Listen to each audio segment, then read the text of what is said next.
Hey everybody, hope it is a good Friday evening wherever you are out there in the world. We just crossed into Arkansas not too long ago, spent the last 24 hours in Mississippi. We got into Jackson late afternoon yesterday. Very nice people in Jackson, everyone very kind, very welcoming, very nice to me and the team. And then today we were in Canton, Mississippi, and in Forest, Mississippi. And again, really wonderful people, and we're grateful to everyone who spent part of their day with us in those communities. Before I give you a little bit of an update on what we saw today, I just wanted to give you some news that I got from Amy, who is back in El Paso. She just sent me a picture, and I posted it on Instagram, and it is of the funeral of Margie Record, who was shot at Walmart on August 3rd along with 21 other people, was killed along with 21 other people. There were dozens more who were shot and injured and survived, but she was one of those whose lives we lost that day. And I met her husband Antonio at the makeshift memorial that is just outside that Walmart near Cielo Vista. And the day that I met him, which was a few days after the shooting, he was kneeling before Margie's cross. There are 22 crosses there. And actually, a chaplain who I believe is originally from Alabama and goes to places like El Paso that suffer these kinds of disasters to help the community, recognized me and brought me over and introduced me to Antonio. And Antonio told me his story, told me Margie's story, and then the chaplain had Antonio tell Margie's story to everyone who was there, and there were hundreds of people at the memorial. And then afterwards he said, look everybody, Antonio needs our love and he needs a hug right now. Would everybody come up and give Antonio a hug? And literally, almost everyone there gave Antonio a hug. The chaplain then said a prayer with all of us around Antonio for him and for Margie. Well, earlier this week, the funeral home that's conducting the services for Margie published a notice saying when the funeral was going to be, which is tonight in El Paso. And in the notice said that because neither Antonio nor Margie have family in El Paso, they didn't expect there to be any other attendees at the funeral, and so the community was welcome to join. And Amy just sent me a picture, and I posted it on our Instagram account, and it's of her in line. She says she's been in line 40 minutes trying to get into the church. The line wraps around the block several times. So many El Pasoans came out to support Antonio and to celebrate Margie's life. And I think that's just a very powerful, beautiful expression of El Paso and who we are and the way that we are there for one another and good to one another. And I just am sending all of my love and strength to Antonio right now, and just sending my gratitude to the community of El Paso for showing up in such strength for him at his moment of need. So just know that you all make us proud, and was very grateful to get that picture from Amy. Made me happy to see that. We came to Mississippi yesterday to spend time in the community this morning and this afternoon, a community that saw one of the largest ICE raids in the history of the United States. Nearly 700 people rounded up at several workplaces. I think most of them were chicken processing plants. So think of this as one of the toughest jobs in America. One of the jobs that you're least likely to encourage your kids to do. The kind of job that you work if really there's not much other work available. The kind of work that you would actually travel to the United States to perform because you can't find work in the country that you were raised in, that you're raising your kids in, and you need to provide for them. You are fleeing violence or persecution or death in your hometown, your home country. And so you come here to America and you work. And many of the families that we met have been in Canton, Mississippi, or Forest, Mississippi, not for months, not for years, in some cases for 15 or 20 years, almost 2 decades. diligently working, providing for their families, contributing to the success of their community, not committing any crimes, not posing a threat, adding to, not taking from the United States of America. And for whatever reason, they chose these communities. But the reason that President Trump chose to do this at all, in my opinion, in my belief, is to strike terror into the heart of this immigrant community and into the hearts of immigrants throughout this country.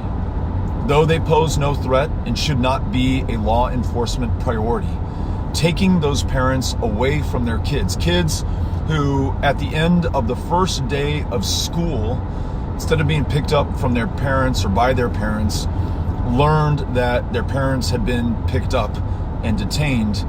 And some of those kids spent the night at a gym, thanks to the gym owner who opened up that gym so that they could do it. Some of those kids spent time with other relatives. Some of those kids were children of parents, both of whom had been picked up, the mom and the dad. In fact, we met one of those moms today. The dad is still locked up. The mom was released yesterday when ICE realized that both parents, both caregivers, both guardians for their children were locked up, and those kids had nobody to take care of them. And I asked the woman, after hearing her story and hearing about what it was like in her time incarcerated for what? For working in a chicken processing plant and trying to get ahead and provide for her kids and just do her best. All she said was that she was happy that she could be with her son, because all she could think about while she was locked up was her son, worried about how he was doing, if he was able to take care of himself. And there I saw her in this beautiful Catholic church in Forest with the father and the sisters there, the priest and the nuns, and these extraordinary attorneys who had flown in from Arizona. And those attorneys, that priest, those nuns are my all-time heroes. Not being paid for what they do, offering their services for free, being with people at their most vulnerable and desperate moment when they have no one else to turn to. Those extraordinary people were there for those immigrants, for those families, for those human beings.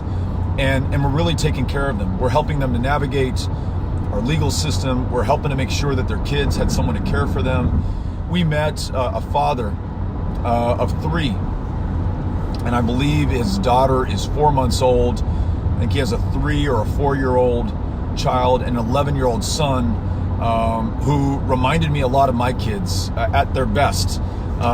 This boy was so polite and well-mannered and kind and gracious, and that's how I want my kids to be. And I just thought how remarkable that was just on its own.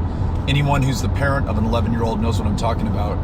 But for him to be that way while his mom is locked up, the mother not just of that 11-year-old boy and his 3-year-old brother, but also his 4-month-old sister, who was still being breastfed. The mother who's detained right now, who is depressed, as you would be if you were in that same situation, who's in pain, and I think her breasts swollen, unable to pump the milk or to feed her child. And for what? Again, working in a chicken processing plant, striving in this country, seeking to do better for herself and her family, for her community, and for this, her adopted homeland. And just think about those stories and know that there are hundreds of people in just one raid last week who have been impacted and affected and whose lives have been changed in this way. We got to meet many of the spouses who were either not picked up or who have been released in some cases. Of the nearly 700, we think 400 are still being held. Close to casi 300 have been released. Some with ankle monitors, these big clunky shackles on their ankles. Met one woman who had just had one put on, Met another woman whose job was to sell tamales inside one of these factories or plants. She can't sell anymore because there are no workers there anymore. At least there are no Guatemalan workers there anymore. No one who's going to buy her tamales. And she has an ankle monitor. She came to this country 4 years ago seeking asylum, showed us the stab wounds that she has on her body from where she's been attacked by gangs, shared with me that her husband, she believes, has been killed, and the gang that has killed her called her here in Canton, Mississippi, and said that her husband owed them money and that they will be coming for her and her kids if she returns to Guatemala. She cannot afford to pay the rent here anymore. She cannot afford to take care of her kids. She is at wit's end. These families that we met, the moms and dads whose spouses are locked up right now, do not know how they're going to be able to cover the rent, do not know how they're going to be able to afford an attorney, do not know how they're going to be able to make ends meet for themselves or their children. And to a person, they asked us, why us? We're not criminals. We've been working. We've not caused any trouble.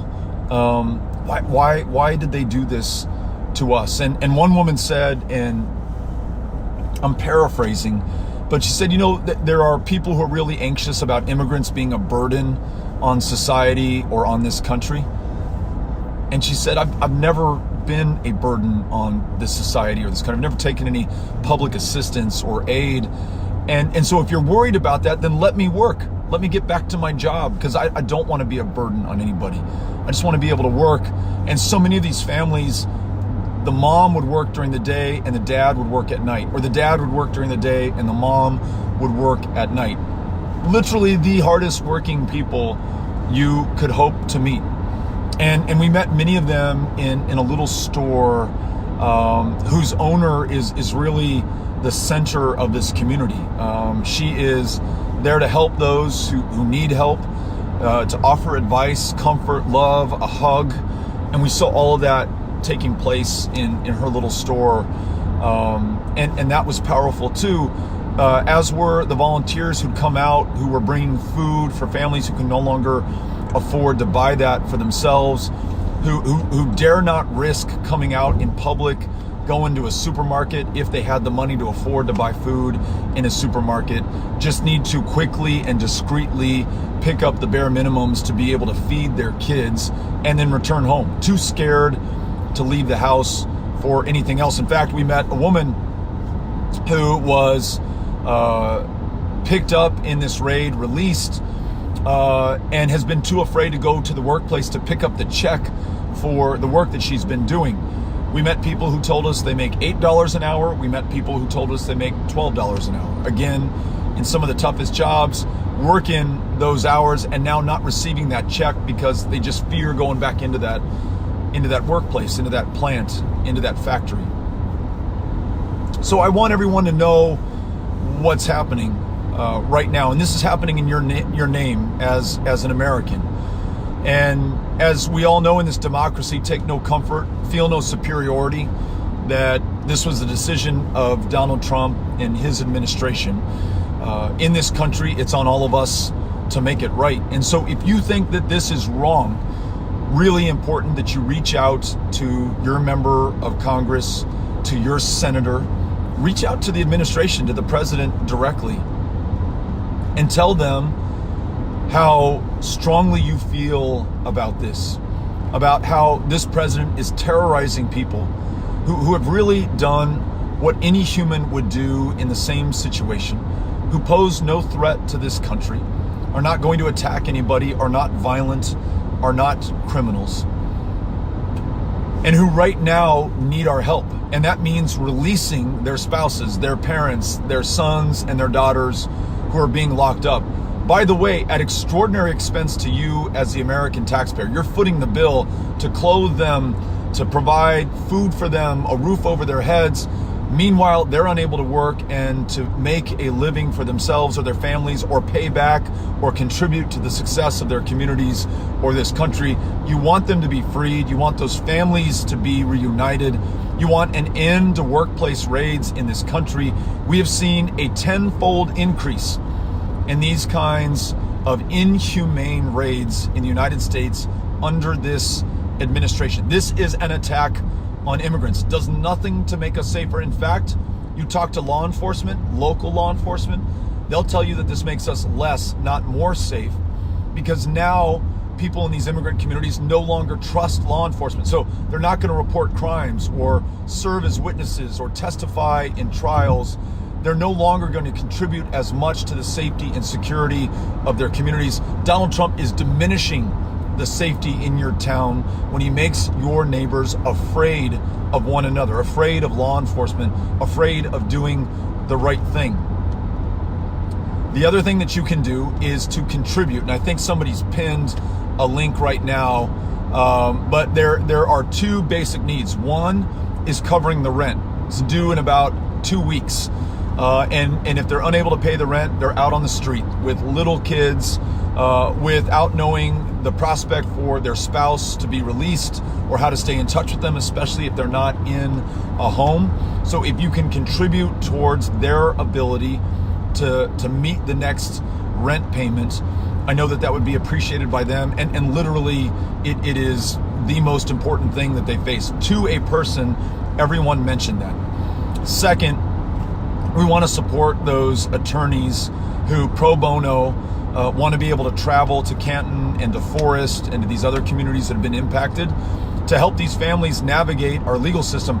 My understanding, and this is just based on what I heard, they have not been able to post bail. There's been no bond that's been set.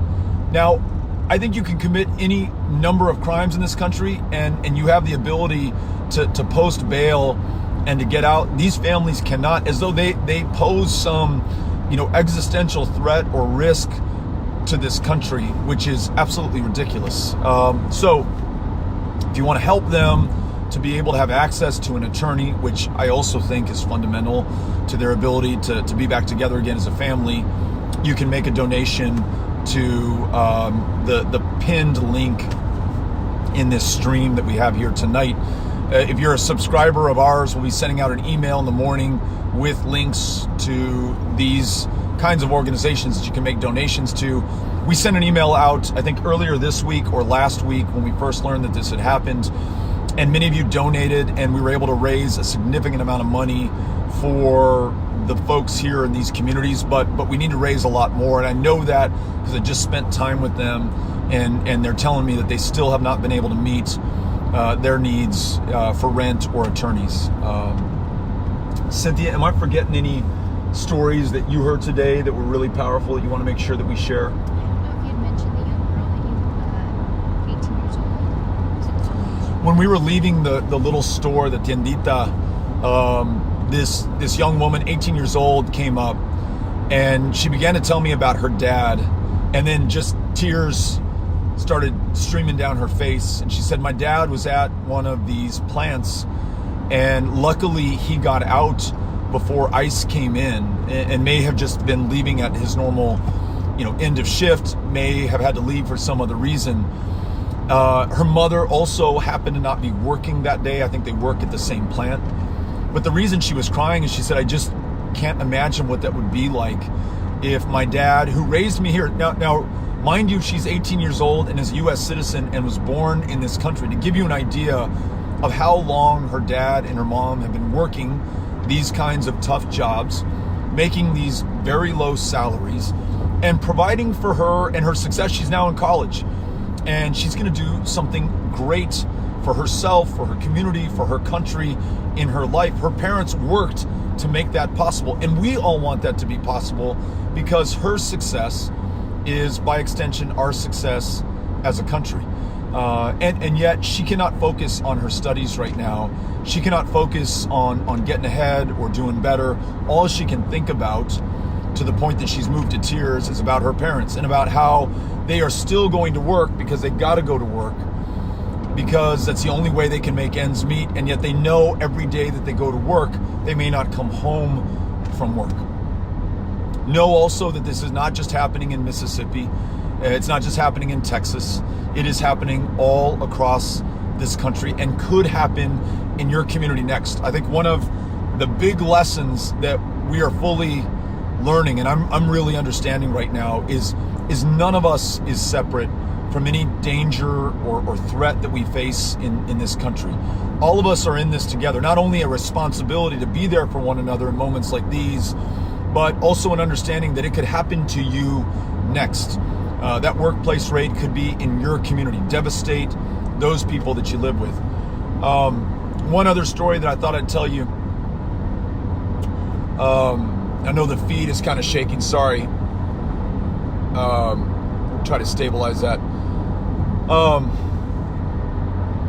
Yesterday in Jackson, we met a guy who lives in Canton, and he told us a story. He said that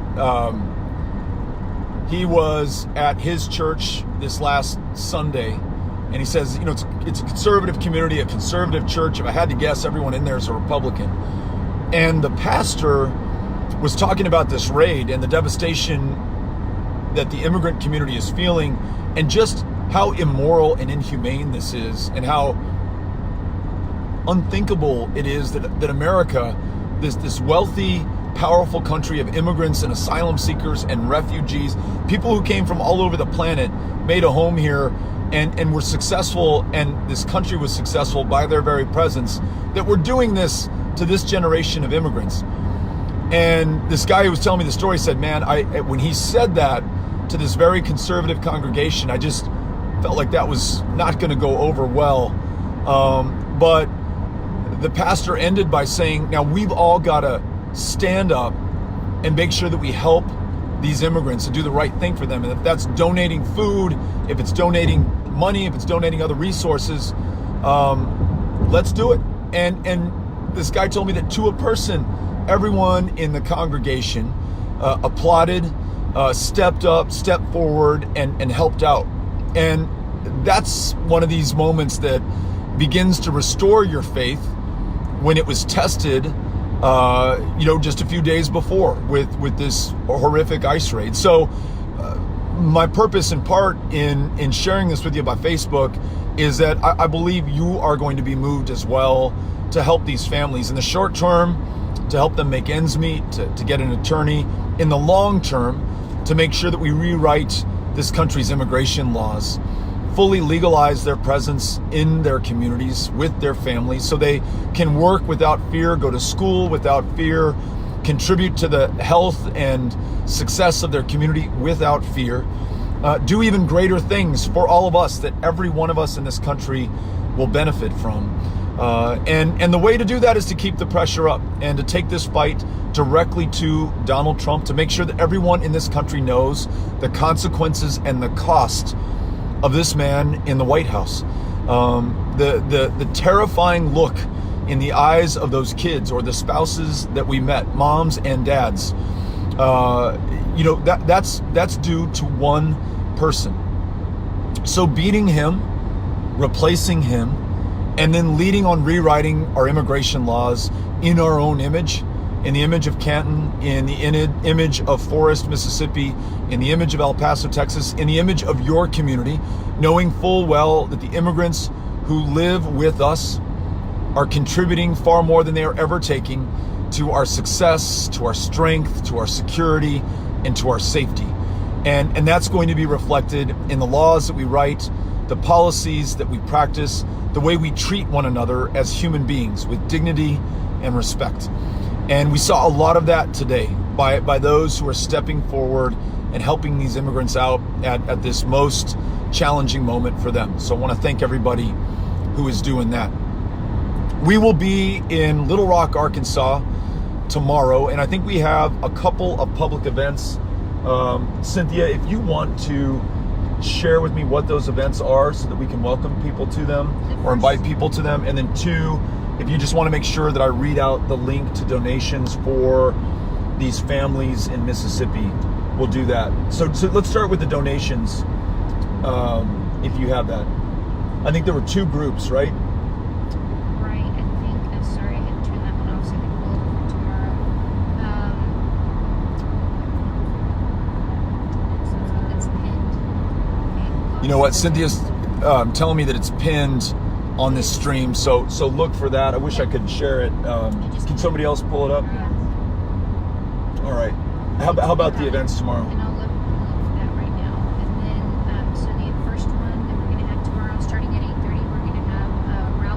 So tomorrow at 8:30. We're going to have a town hall, and it's going to be at Del Campo a la Ciudad. We're going to be at Del Campo de la Ciudad in Little Rock at 8:30 tomorrow. And then the second one, oh yeah. Well, we'll get that stuff to you in a little bit. Sorry. So, but we'd love to see you. If you're in Little Rock tomorrow, we would love to be able to see you at either of these events. And hopefully somebody's going to share them on the feed, or we'll be able to pull them up here. But you're welcome to join us for sure at that first one at 8:30. And we have another one, I believe, with Moms Demand Action. And we're really excited to see them, and we'll get you the details of that before long. Yeah, they're going to come out, asking them to come out either by 2 o'clock. And the address is Okay. 500 Wood Lane Street. It's at the bottom. Okay, cool. Okay, so sorry, give me where the Moms Demand Action is. So I have the address. It's at 500 Wood Lane Street. So tomorrow, 2 p.m., 500 Wood Lane Street. Yep. Moms Demand Action, Little Rock, Arkansas. At 8:30, we're at Del Campo de la Ciudad or something like that, close to that. I'm approximating it. And then the donate. Yeah, I'm not going to read this. This is like a long URL. I thought there was like a group we could point you all to, but So 8:30. but there's a URL at the bottom. Donate there, and we will make sure that your donations go directly to those families and to the kids, especially that have been affected. What else? Anything else that we want to share? Any comments or questions we want to read out? I think everybody just feels a lot of the same sentiments that you're sharing, Beto. People want to see families reunited, and almost everybody that's commenting is just sending a lot of support and love, and disagree with what's happening and want to make sure that things are corrected with those families. All right. Well, thank you all for joining us on the live stream on the drive to Little Rock from Jackson. It's been a beautiful drive so far with a quick stop at a barbecue restaurant that was pretty good. Hoots. I'm putting Hoots in top 10 Arkansas barbecue so far. It is the only Arkansas barbecue I've had, so it's actually now at number 1. But thanks everyone for joining us, and again, big thanks to those pro bono attorneys that we met today in Mississippi, to all of the different churches and religious houses that have opened their doors to these families. Our strength to the families right now going through a really, really tough time, and to everyone out there who's making a donation to the families or who's going to work on their members of Congress to make sure that they respond and put the pressure on the Trump administration to stop these workplace raids, release these moms and dads, and reunite these families as soon as possible. And all right. Also, just want to thank. There's although we have one link to one organization, there's several different organizations in the community that are stepping up and helping folks. So just wanted to make sure to give everybody that's helping a thank you. Okay. We have them here, and I can read them. They're all those organizations. All right, we're going to read some of these organizations. Why not? They've been doing great work, and I want to make sure that we have a chance to give them a shout out. So ACLU of Mississippi, which is providing civil liberties support and legal support and impact litigation for the immigrant community. El Pueblo, Mississippi is organizing with the immigrant community and providing direct services to children and families. MacArthur Justice Center is coordinating volunteer lawyers and the legal response on behalf of detained individuals and their children. Mississippi Center for Justice is organizing legal coordination for immigrant families affected by raids. MIRA, or Mississippi Immigrant Rights Alliance, is providing support services to the immigrant community and coordinating the hotline.